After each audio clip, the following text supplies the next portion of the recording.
Assalamualaikum warahmatullahi wabarakatuh. Hai anak-anakku kelas 3, bagaimana kabar kalian? Semoga kalian selalu sehat dan terus bersemangat. Pada pertemuan kali ini kita memasuki tema 3 subtema 4, yaitu keajaiban perubahan wujud di sekitarku, untuk pembelajaran yang ke-1 di kelas 3 sekolah dasar. Baiklah, sebelumnya mari kita berdoa sesuai dengan ajaran agama dan keyakinan kita masing-masing supaya mendapatkan ilmu yang bermanfaat. Berdoa dimulai. Selesai, langsung saja kita ikuti video pembelajaran ini sampai habis dan jangan di skip ya. Setiap hari terjadi perubahan alam di sekitar kita. Perubahan wujud adalah contohnya. Hujan terjadi karena perubahan wujud. Makanan nikmat karena adanya garam yang diperoleh dari perubahan wujud. Perhatikan kebesaran Tuhan yang Maha Kuasa melalui perubahan wujud di sekitar kita. Dapatkah kamu mengamati peristiwa perubahan wujud dalam keseharian kita?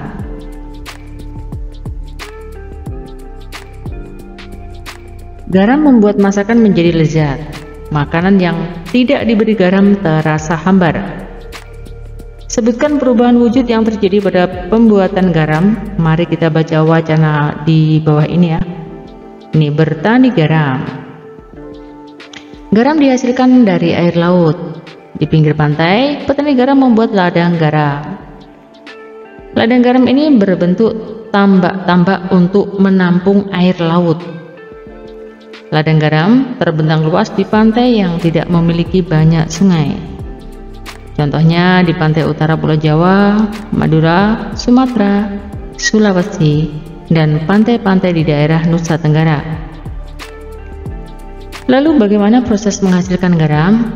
Pertama, petani menyiapkan petak-petak tambak. Tanah di dalam petak tambak terlebih dahulu harus dipadatkan.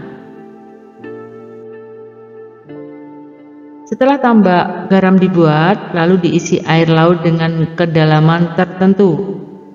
Air laut yang terkena sinar matahari akan menguap dan meninggalkan kristal-kristal garam. Untuk mendapatkan lapisan garam yang tebal, setiap hari harus ditambah air lautnya. Hal ini untuk menggantikan air laut yang menguap. Setelah sekitar 210 hari atau setelah musim kemarau berakhir, lapisan garam di dasar tambak pun harus segera dipanen. Memanennya jangan menunggu musim hujan tiba. Mengapa? Sebab kualitas garam akan menurun atau tidak bagus.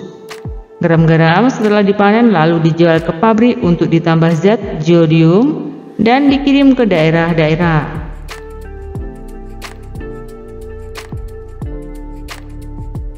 Kamu telah membaca wacana tadi ya. Setelah itu jawablah pertanyaan berikut ini. Bahan dasar pembuatan garam adalah, nah ini bisa dipilih A, B, atau C. Misalnya jawabannya adalah air laut, ya silahkan disilang air laut. Contoh daerah penghasil garam di Indonesia adalah Pulau Kalimantan, Pulau Bali, Pulau Sulawesi. Proses perubahan wujud yang terjadi pada pembuatan garam adalah menguap, membeku, mencair. Pernyataan yang benar adalah air menguap karena terkena sinar matahari. B. Air garam yang dihasilkan bersih, air laut harus ditambahkan setiap hari. C. Agar kualitasnya bagus, garam harus dipanen saat musim penghujan. Nomor 5. Waktu yang diperlukan untuk memanen garam adalah 210 hari, 210 minggu, 210 bulan. Terlalu lama ya kalau 210 bulan. Silakan dijawab sesuai dengan bacaan tadi ya. Perubahan wujud terjadi pada proses pembuatan garam. Bantu Siti menceritakan proses pembuatan garam. Nah, buatlah bentuk cerita bergambar. Waktu yang dibutuhkan petani untuk mengisi satu petak air laut adalah 2 jam. Berapa lama waktu yang diperlukan dalam satuan menit? Nah, anak-anak, 1 jam sama dengan berapa menit? 1 jam sama dengan 60 menit.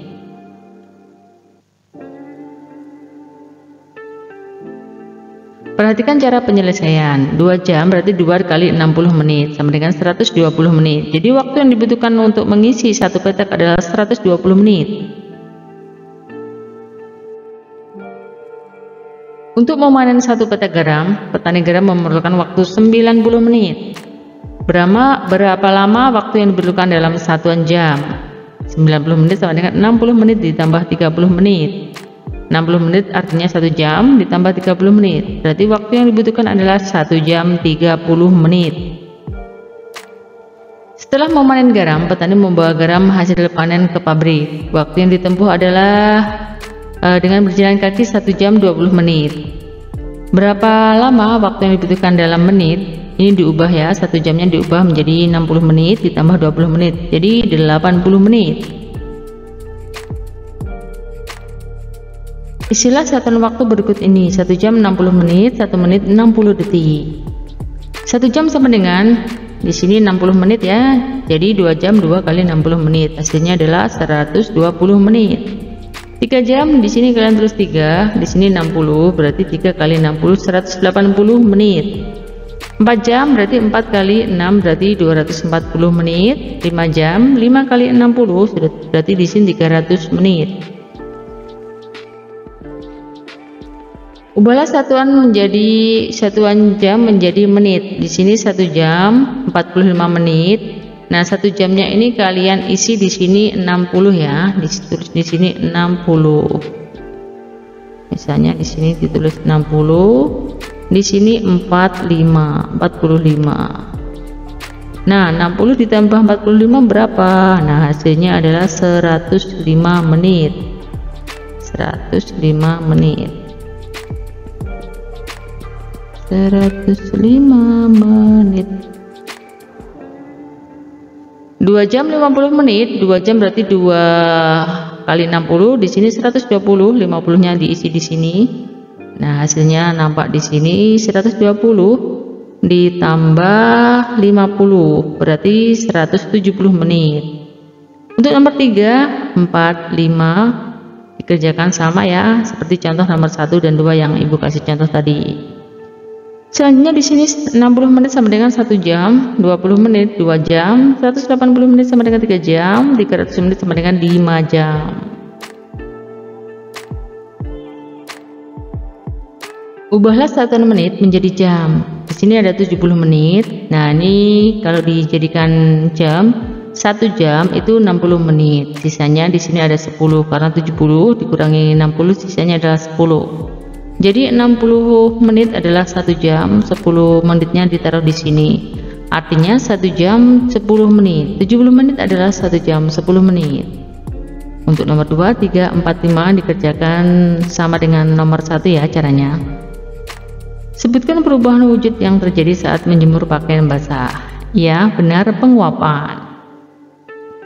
Sama seperti proses pembuatan garam, baju mengering karena air dalam baju yang basah menguap terkena panas matahari. Setelah baju mengering, lipatlah dengan rapi dan susunlah di lemari. Perhatikan cara melipat kaos berikut ini, ikutilah langkah-langkahnya. Langkah 1, langkah 2, langkah 3, 4, 5, 6, dan 7. Kamu telah berhasil melipat kaos. Berlatihlah melipat jenis pakaian yang berbeda.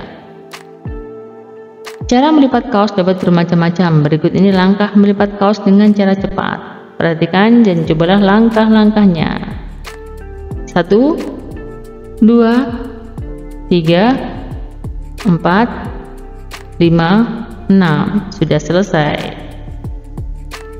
Demikian tadi pembahasan materi yang bisa Ibu sampaikan. Mohon maaf atas segala kesalahan dan kekurangan. Sampai jumpa pada video pembelajaran berikutnya. Ibu akhiri, wassalamualaikum warahmatullahi wabarakatuh.